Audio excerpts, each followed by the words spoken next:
He pushed a mop across the floor of a billion-dollar company. Nobody looked at him twice. That was exactly what he wanted. Morgan Caldwell did not walk into rooms. She arrived. When she stepped through a door, people adjusted. Posture straightened. Voices dropped. Smiles appeared on faces that had no reason to smile. She had built Caldwell Group from nothing, and she'd done it alone. Her husband died when their son was still small. Everyone expected her to collapse. The business pages predicted it. Her own lawyers advised her to sell. She didn't sell. She cried in private, wiped her face, and went back to work the next morning harder than every man around her. That was 18 years ago. Now Caldwell Group had 4 office towers, 2 warehouses, a logistics division, and investment arms in 3 states. Morgan sat at the top of all of it with the same quiet fire she'd carried since day one. But her greatest asset wasn't any of that. It was her son, Devin. He had been abroad for 3 years studying business strategy. Smart, calm, careful with his words. Morgan spoke about him the way people speak about something they worked hard to protect. That Tuesday morning, she sat at her desk with a financial report open in front of her and her longtime assistant, Rita, standing nearby with a fresh folder. "He lands Thursday," Morgan said without looking up. Rita smiled. "You must be relieved." "Relieved." Morgan set her pen down. "And thinking. About what?" "About who he comes home to." She turned to the window. "Every woman in that building is going to smile at him. Every single one. But not because of him. Because of this." She gestured at the office, at the towers, at everything. "I want to know which one would still smile if this disappeared tomorrow." Rita was quiet for a moment. "There are 3 I've been watching," Morgan continued. "Brianna, Kylie, and Jordan. 3 names. 3 women. 3 very different kinds of trouble. Brianna worked in accounts. She was quiet, early, consistent. The kind of person who got overlooked at company parties because she never pushed to be noticed. Kylie worked in marketing. She was sharp, beautiful, and knew exactly how to fill a room. She dressed like she'd already won something. Jordan worked in administration. Soft-spoken, careful, always respectful, especially when senior staff were nearby. Morgan had watched all 3 for months. In meetings, in hallways, in small, unguarded moments they didn't know anyone was observing. She had learned long ago that what people showed you was not who they were. "Call Brianna first," she said. Brianna came in without rushing.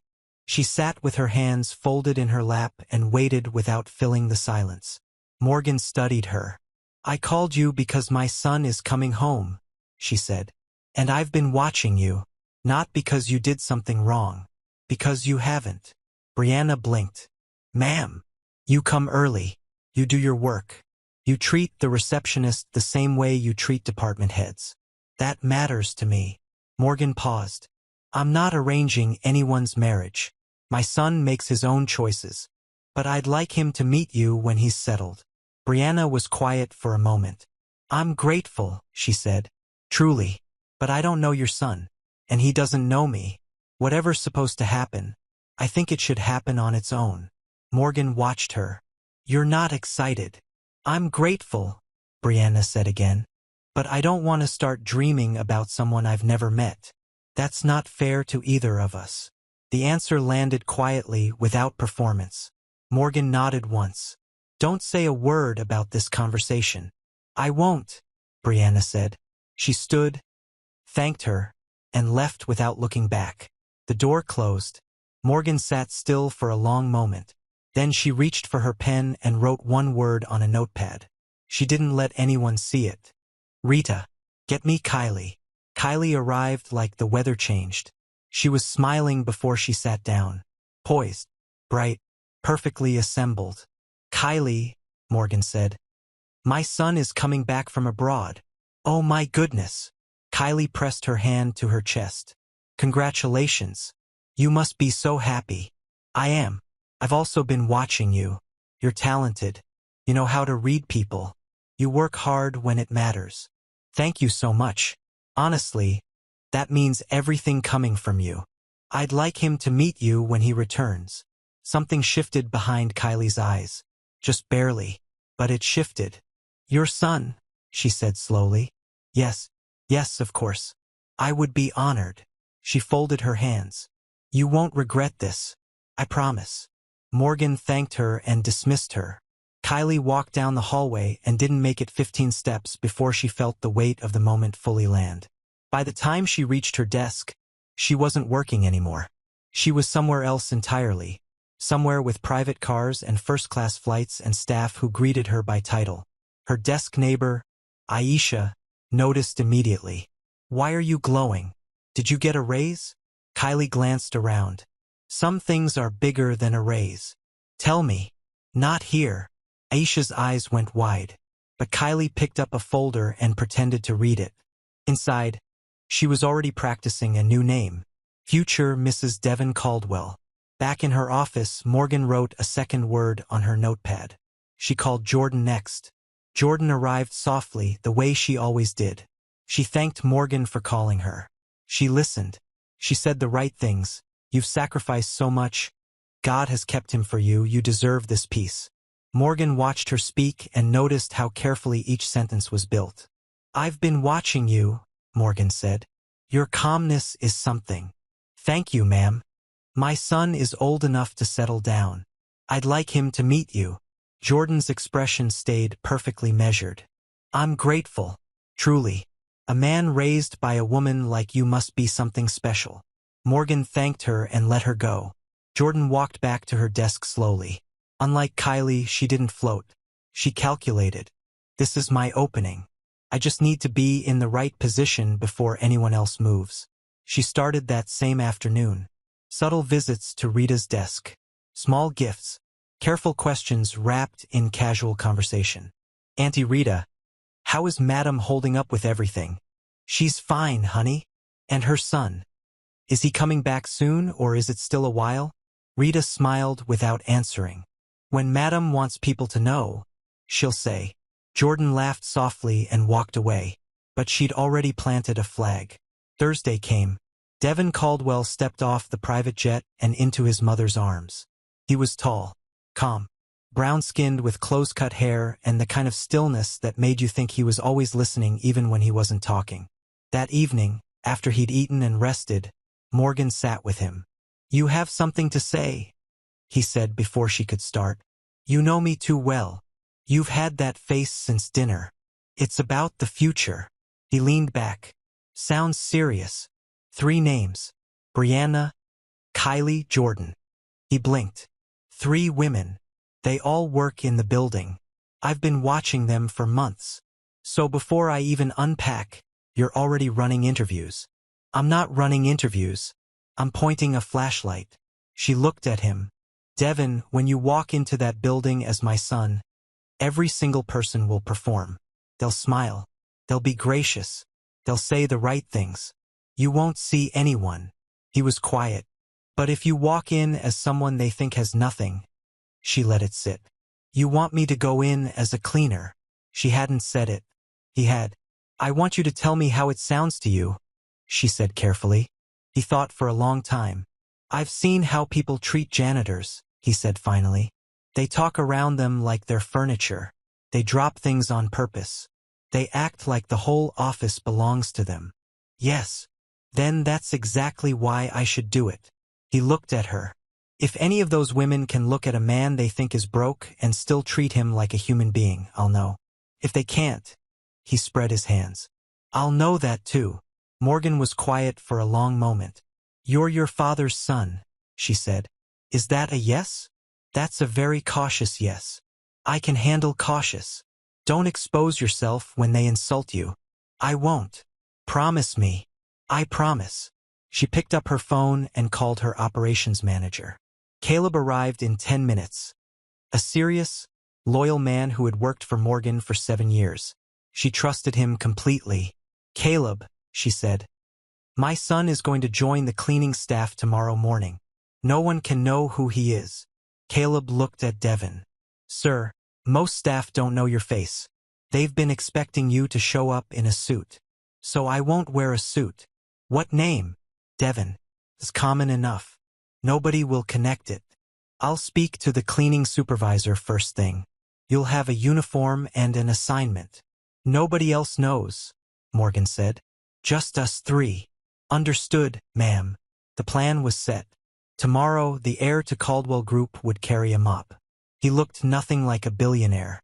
Faded uniform slightly too big. Plain cap pulled low. A bucket in one hand, a mop in the other. Mr. Price, the cleaning supervisor, was a compact man with tired eyes and a fair heart. He'd been with the building for years. This is serious work, he told Devon flatly. No excuses. No shortcuts. You spill, you wipe. You finish a floor, you do it again if it spots. You hear? Yes, sir. Start at reception. Devon started at reception. Staff arrived in waves. Some stepped around the wet floor without acknowledging him. One man dropped a paper cup near the trash can, missed deliberately and kept walking. Devon picked it up. No reaction. He just kept mopping. Brianna came in early. She stopped when she saw the wet floor. Morning, she said to him. Sorry. Let me wait for this section to dry before I walk through. You can pass on the other side, ma'am. I'll hit that part again. No, don't redo your work for me. I can wait. She waited. 30 seconds. Then stepped through carefully. Thank you. Thank you. She turned back. For what? For waiting. She smiled once, the kind of smile that wasn't trying to be seen. Work is work. If someone cleaned a floor, the least I can do is not ruin it. She walked away. Devon watched the space where she'd been standing. First impression. Noted. Kylie arrived differently. Her heels announced her before she turned the corner. Fitted blazer. Expensive bag. Perfume that moved through the air ahead of her. Ma'am, Devon said. Careful, floor's still wet. She stopped. Excuse you. Are you implying I can't see? I'm just letting you know, ma'am. And is this seriously when you chose to mop? When people are arriving? I was following the schedule. Your schedule is inconsiderate. She stepped around him like he was a piece of furniture someone had moved into the wrong place. Do it again. That side is streaky. That's your job. Devon nodded. He remopped the floor. His jaw was tight, but his face showed nothing. He'd made a promise. Jordan came through the administrative wing. She walked past him without making eye contact. Two senior managers came around the corner seconds later. Jordan's face transformed. Well done, she said warmly, turning to Devon. You're doing a great job. Devon looked up. Thank you, ma'am. Some people don't even acknowledge cleaners. That's not right. Everyone deserves respect. The managers smiled. Jordan smiled. Everyone smiled. Then the managers turned the corner. Jordan's smile evaporated. She looked at his bucket sitting near the entrance to her office and frowned. Move that. It makes the area look cluttered. Sorry, ma'am. He moved it. And next time, keep your equipment out of high-traffic areas. She walked inside and closed the door. Devon stood in the empty hallway. There it is. The days stacked up. He cleaned conference rooms after meetings. He emptied bins filled with coffee cups and shredded paper. He wiped glass doors every morning. He mopped the same floors twice when someone tracked mud in from the parking lot. Most staff treated him like ambient furniture, but Brianna treated him like a person. Every morning, "Good morning, Devon." Every time, "Hope the day isn't too much yet." Not performed, not staged, just real. One afternoon he was cleaning the conference room alone after a long board session. He was tired. He could feel it in his shoulders. He hadn't eaten since early morning. Brianna passed the open door with a stack of files. She stopped. "Devon, ma'am, did you eat?" He didn't answer fast enough. She disappeared. He thought she was gone. She came back with a bottle of water and a wrapped sandwich from the break room. "You've been working since before most of us got here," she said. "Take this before the water gets warm." "Ma'am, you don't have to." "You're not troubling me." She set it on the table beside him. Cleaners hold this building together. Half the time nobody even looks up to say thank you. He opened his mouth to say something. She was already walking away. He stood there holding the water bottle. It weighed more than it should have. Meanwhile, Kylie changed. Since Morgan's conversation, everything about her had amplified. The dresses got louder. The jewelry got heavier. The perfume arrived before she did. During lunch break, she leaned toward Aisha. Very soon people in this building are going to understand my real position. Kylie, calm down. I'm serious. When Devin takes over, certain people need to start adjusting their tone. You haven't even met him. I don't need to. Some things are obvious. Later that afternoon, she stopped at Devin's station.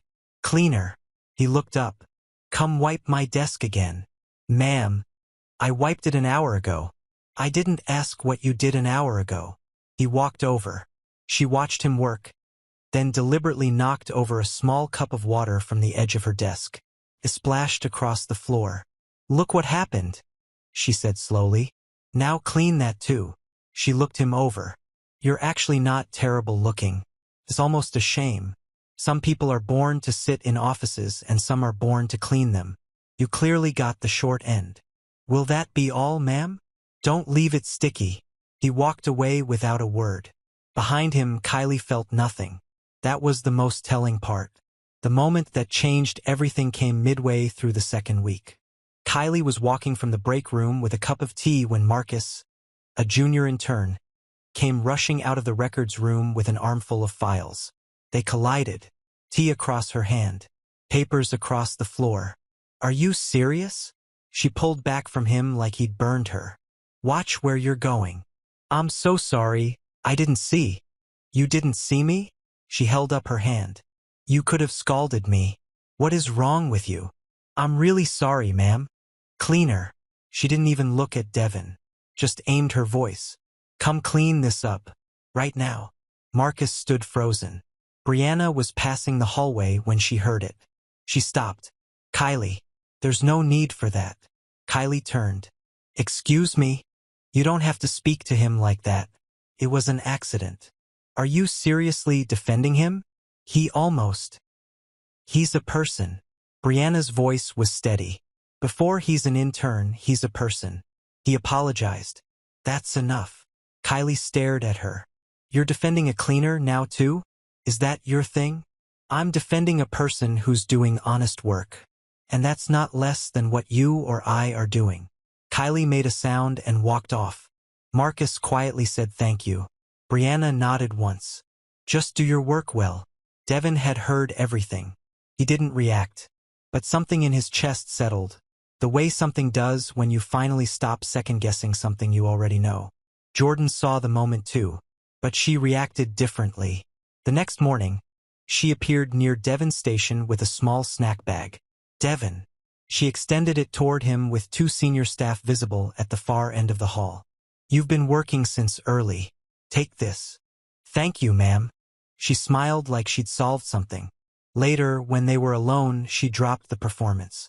You know, she said quietly, Brianna isn't what she seems. Some people do kind things just to look kind. You should be careful about who you trust. Devin looked at her.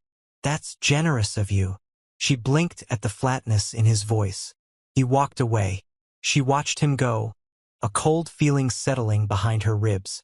That evening, Caleb found Morgan in her office. Jordan's been asking questions again, about whether Devin has come back privately. She went through Rita. She's been mapping it. Morgan put her pen down. She's not looking for love, she said quietly. She's looking for a door.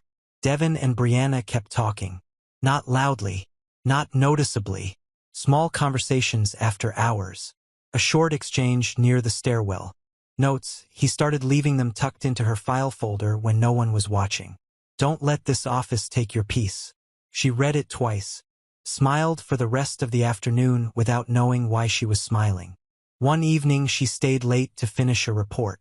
He was straightening chairs in the conference room. She dropped a folder. He helped pick it up. They ended up talking for 20 minutes. You work hard for someone who acts like they're not bothered, she said. I just don't think complaining changes anything. You've known struggle. Hasn't everyone? She tilted her head. Not the way you're saying it. He looked at her. A job doesn't tell you what a person is worth. Their character does. She was quiet for a second. I believe that too. They were both quiet then. That was the moment it became something real. Kylie noticed first. She watched Brianna's face every time Devin passed. So she's actually into the cleaner, she told Aisha. I can't. Leave it alone. She embarrassed herself for him in front of the whole hall, in front of senior staff. Maybe she just has values. Values. Kylie said the word like it was a mistake. She was being considered for Devin Caldwell, and she's chasing a man with a mop. Let her. That removes the competition. But the irritation didn't leave. Kylie cornered Brianna 3 days later near the printer. So I know what you've been doing. Brianna didn't look up from her papers. What am I doing? Don't play innocent. Everyone's seen you with that cleaner. The food. The hallway conversations. The looks. People are allowed to be kind to each other. Madam called you about her son, and you're out here going soft over someone who earns minimum wage. You've embarrassed yourself. I like him. The words landed simply. Kylie went quiet. I like who he is. And I'm not going to pretend I don't because it's inconvenient for someone else's plans. You'll lose everything. Then it was never mine to keep. Kylie walked away without another word. Brianna stood there, heart pounding. Then she picked up her phone and called Morgan. Ma'am, I need to be honest with you. Go ahead. I'm no longer interested in meeting your son for marriage. Her throat tightened. I've fallen for someone. He works in the building. His name is Devin. He's on the cleaning staff. Silence. Then, come to the house this weekend. Ma'am, are you upset? Come Saturday morning. Early. The line went quiet. Brianna stood with the phone against her chest. She didn't know if she just saved herself or ended everything. Saturday. She arrived first. Morgan's home was large but calm. The kind of house that had been lived in, not decorated. Morgan offered her tea. They sat. Don't be afraid, Morgan said. Brianna tried not to be. Then footsteps came from the hall. She turned. The man who walked in was wearing a button-down shirt and clean slacks. His hair was brushed. His posture was straight. She knew that posture. She knew those eyes. Devin. He stopped in the center of the room. My name is Devin Caldwell, he said. I'm her son. The room held still. The cleaner, she said slowly. Yes. All of it. Yes. She didn't speak for a full 10 seconds. She looked at her hands. Then at Morgan. Then back at him. You let me look like a fool in front of the whole office, she said quietly. I know. I told my coworkers I liked a cleaner. I know. I called your mother and told her I wasn't interested in meeting her son. I know. She exhaled. Something between a laugh and a breath. Then, was any of it real? He didn't hesitate. Every word, he said. Every note. Every evening. All of it was real. She looked at him for a long time. Okay, she said finally. Just that. Okay. Morgan watched them both and said nothing. An hour later, Kylie arrived. She came through the front door still composed, bright, polished, already performing. She stopped when she saw Devin. Her eyes ran over his clothes, his posture, the way Morgan sat next to him. Her face went through 3 different things in 2 seconds. That's my son, Morgan said. Yes. Kylie turned to him. Devin. Her voice rearranged itself. I always knew there was something different about you. From the very beginning, honestly. The way you carried yourself. You told me I got the short end because I was born to clean. She blinked. You said it was almost a shame that I was decent looking. That some people are born to sit in offices and some are born to clean them. Her mouth opened. You knocked water onto the floor and told me not to leave it sticky. The room was silent. I didn't. She stopped. I didn't know. You didn't know it was me. That's exactly the point. She tried again. I can explain. I was stressed that week. I'm not like that normally. I care about people. Kylie. Morgan's voice was soft. Your real answer came when you thought nobody important was watching. That's the only answer that matters. Kylie's composure finally cracked. She cried. She apologized. She said she could change. She probably could. But not for this.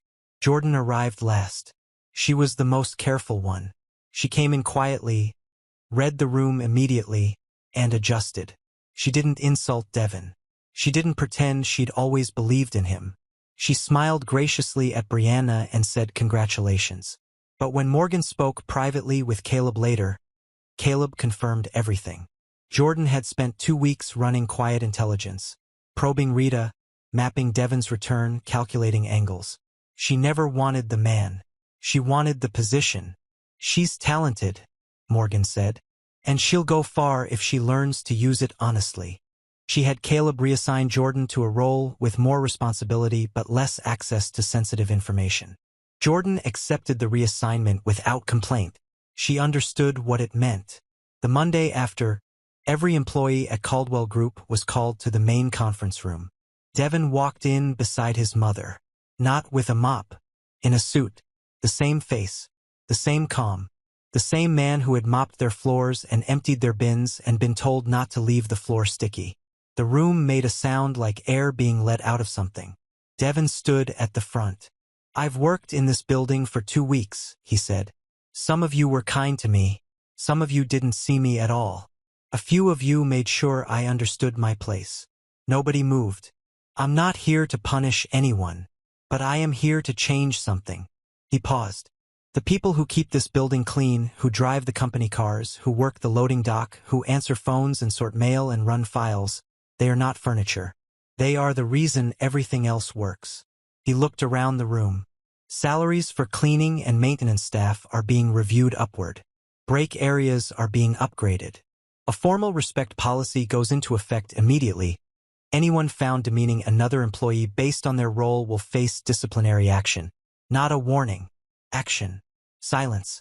This company will be known for what it produces and how it treats people. Both. Not one. He stepped back. Morgan watched her son stand at the front of everything she had built. She had raised him to understand that money could buy comfort. She had not had to teach him the rest. He'd already known. 3 months later, Devin proposed at a small dinner. No announcement. No audience. Just Brianna, her mother, and his. "When I met you," he said, "I was holding a mop and you were holding a sandwich you'd bought for me with your own money because you thought I hadn't eaten." He paused. "You didn't know who I was. You just saw someone tired. And you did something about it." She was already trying not to cry. "I don't need someone who loves what I have," he said. "I need someone who sees me. You were the only one who did." He held out the ring. "Will you?" She said yes before he finished the sentence. Kylie resigned 4 weeks after the reveal. The whispers followed her everywhere. Not because people were cruel, but because she had been, and they remembered. Jordan stayed. She grew into the new role. Became sharper in ways that didn't require manipulation. Morgan respected the change, even if trust never fully returned. Brianna married Devin on a clear April morning. She didn't become someone else. She still greeted the building staff by name. Still held doors. Still called out unfairness when she saw it.